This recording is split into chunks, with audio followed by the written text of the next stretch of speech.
Susan. Welcome to The Download. Thank you so much for having us. It's great to be here. Absolutely. Thank you so much. So, Frito-Lay, one of the great American brands, but perhaps not one would think of, being really anchored in purpose. So, tell us a bit more, and tell us a bit more about Stacy specifically. It's so interesting you say that, Jennifer, because the Stacy's Rise project has become an incredible force within the Frito-Lay organization, and one we're all so proud of. It started with the lady who founded the brand, Stacy Madison. She was just an incredible female entrepreneur, very humble beginnings. She had a sandwich cart in Boston. She made pita bread sandwiches that were super popular. And every day she'd cut off the edges of the sandwiches and she'd have these quarters. And she thought, like any good woman, I'm not going to waste this. What am I going to do with it? So she baked them up and then she gave them out free of charge to the very long lines of people who were waiting. And it became this sensation that people just came for the free pita bread as much as for the sandwich. And she thought, I'm onto something here. So she opened a bakery where the chips are still made today. And she founded the Stacy's Pita Chip brand. And many years later, we were very lucky to acquire the brand. And we've been so inspired by her and her DNA as a female founder. And as a woman who, to this day, still is dedicated to giving back, to supporting other young women. So we're so lucky that the Rise Project started with that very true foundation. Yeah. So explain for our audience a little bit more what the Rise Project is. We were so inspired by Stacy and her journey. It's not easy being a female founder these days. Even in 2021, they're underfunded. They get 2% of VC monies. Women of color get 0.2%. I mean, it's tough. And what's interesting about it is a lot of the struggles they tell us about are not that different to women in the corporate world as well. Mm-hmm. So we thought, there's something we can do to help here. So we started very humbly, very small, and we got to know a lot of female founders through our work, and we talked to them about what is it you need. And there were 3 things that we learned were really important. Money. Money is really important to help grow your business and give you some level of confidence that you can keep going.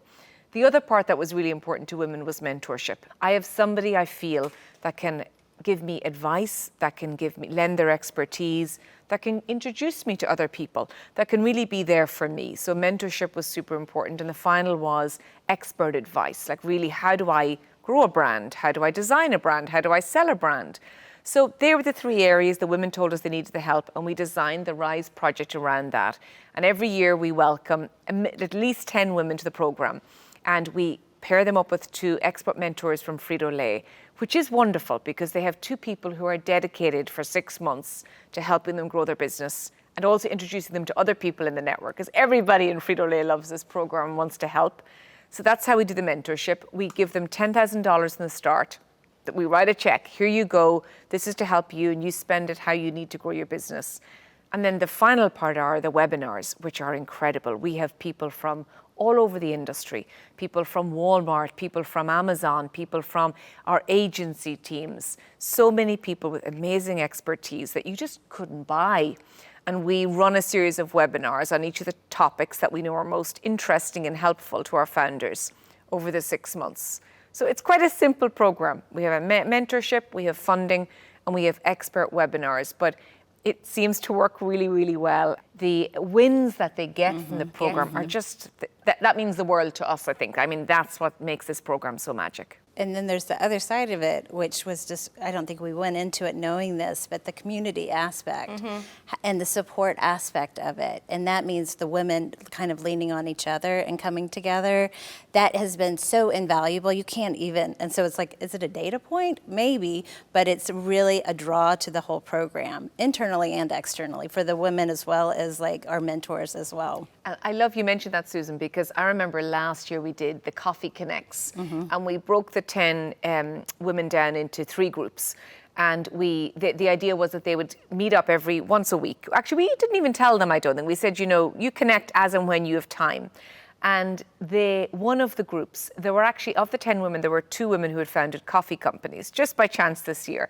And by chance, I think, we didn't really mean to this, we put the 2 coffee companies in the same group. Oh my goodness. That group, I think they met every day almost. And they sometimes. still meet. And that was last year, and they still meet weekly. And so there was no real competition between them. It was like, how can I lift as I'm rising? Like, how do I lift you up?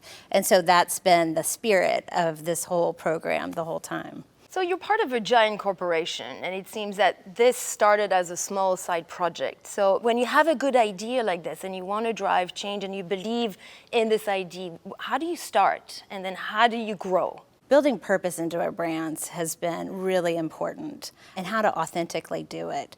And for us, with Stacy's, it was, our only female-founded brand. What kind of societal impact can we have with that? So it was therefore that much easier to connect the dots. So we have Stacy Madison. How can we help other female founders? And that was like the purpose, and then growing the program from there. And I think that what we've started to see is just to keep it simple. Like it's got to be that link, and it's got to be, and big brands can do a lot of good in the world, but it's got to be simple and it's got to be easy for people to wrap their heads around. Susan and I have worked on this from the start, and it was always grounded in the desire to make a difference for women, for female empowerment overall, and then particularly for female founders, because of the link to the brand. So there was enormous personal time and energy invested in it. And I think the team that we gathered around us were just as passionate about this. And that's really important. When you get into the purpose world, you need to be genuine about what you do. And you also need to be genuine, Jennifer, to understand it's a journey.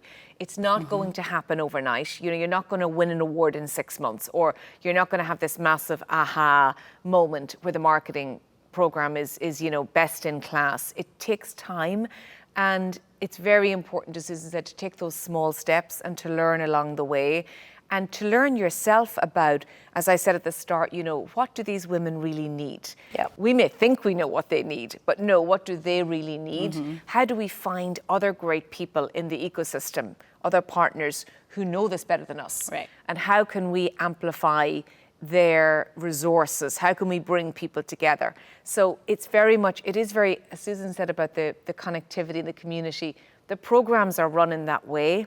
It's about how do we get people together with different expertise, but all with the same desire to support other women.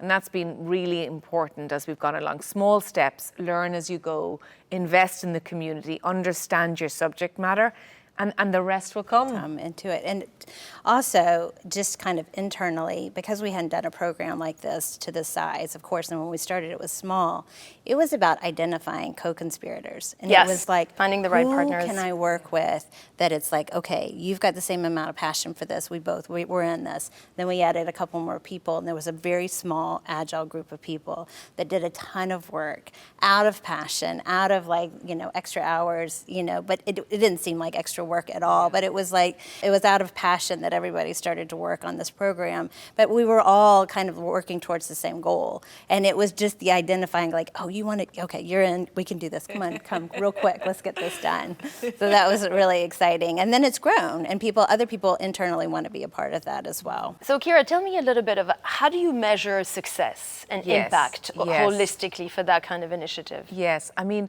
this is part of, I think, Jennifer, the new way of marketing in terms of how we measure traditionally in the past. I think it's going to be different now. It has to be different for purpose marketing. And we often talk about it like as this trifecta almost, that when you do purpose activities, how do I grow my brand and stay true to my brand, but also how do I make an impact in society? And finally, how do I make an impact in my organization? Because when you can hit those three things, that's when the magic happens. And believe us, we've seen it on Rise. Everything comes together. Our employees are engaged, we're making a difference societally, and our brands are growing. So I think that's what we always talk about. And sometimes each element of the trifecta, it doesn't always happen at the same time. So you may have an amazing employee win and your organization is excited about it and you have all these proof points. The brand sales may come at a different time, the societal impact. So I think you have to understand that the three things need to happen, but they will happen over time. Yeah. And I think it's very important that you don't overpromise with these things because they can take time to come through. But it is incredible, the results we have seen in probably the most untraditional ways. Whether that's, as Susan said, the fact that we have most of our company knocking on the door saying, how do I get involved? Yeah. But also just, I'm so proud. We have people who would hear when we go to recruitment fairs saying, we heard you do this Stacy's Rise program. It's amazing. We never thought a company like yours would do it. But then we have conversations with our customers on the business side who go, we think it's great this brand is doing this. How can we work together? How can we partner together? I think you have to reframe how you measure these programs, and you have to be able to have consistent conversations with your business about the different types of impact and benefit that you're bringing. When you reflect on the journey so far, what are the lessons and maybe the failure that you have learned, but from which you have had this aha moment where you're not going to replicate that failure perhaps, but have learned and grown from it? Anything you would share with our audience? I think every year we've learned something and we adjust. Good. And that's like the excitement of this, as well as kind of the agility of just like pivoting and being like, oh, that didn't work. Like for instance, the first year we wanted to do a competition. We thought that, and that's what we were told was the right thing to do. And so the first year was like, we had 5 amazing female founders and we gave them a grant money, and then they had a period of time to, what would you do with that money? And then they were judged at the end of that.